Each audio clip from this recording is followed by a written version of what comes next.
Chapter 2. For this reason we should give heed more abundantly to the things we have heard, lest in any way we should slip away.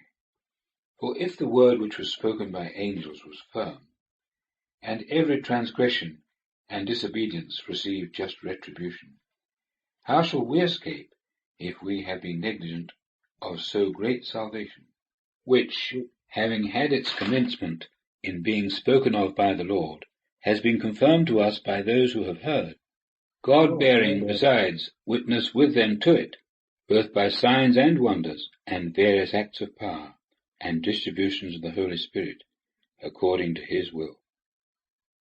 Verse 5. For he has not subjected to angels the habitable world which is to come, of which we speak, but one has testified somewhere, saying, What is man, that thou rememberest him, or son of man, that thou visitest him? Thou hast made him some little inferior to the angels. Thou hast crowned him with glory and honour, and hast set him over the works of thy hands.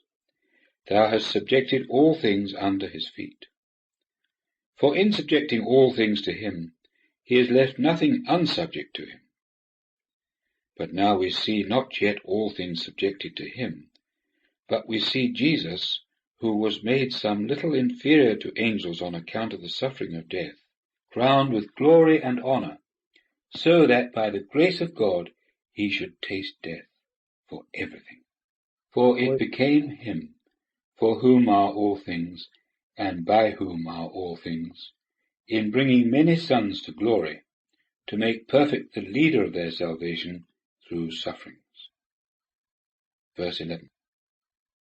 For both he that sanctifies and those sanctified are all of one. For which cause he is not ashamed to call them brethren, saying, I will declare thy name to my brethren. In the midst of the assembly will I sing thy praises. And again, I will trust in him.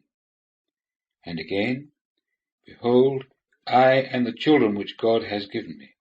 Since therefore the children partake of blood and flesh, he also in like manner took part in the same, that through death he might annul him who has the might of death, that is, the devil, and might set free all those who through fear of death, through the whole of their life, were subject to bondage. Verse 16. For he does not indeed take hold of angels by the hand, but he takes hold of the seed of Abraham. Wherefore it behoved him in all things to be made like to his brethren, that he might be a merciful and faithful high priest in things relating to God, to make propitiation for the sins of the people. For in that himself has suffered, being tempted, he is able to help those that are being tempted.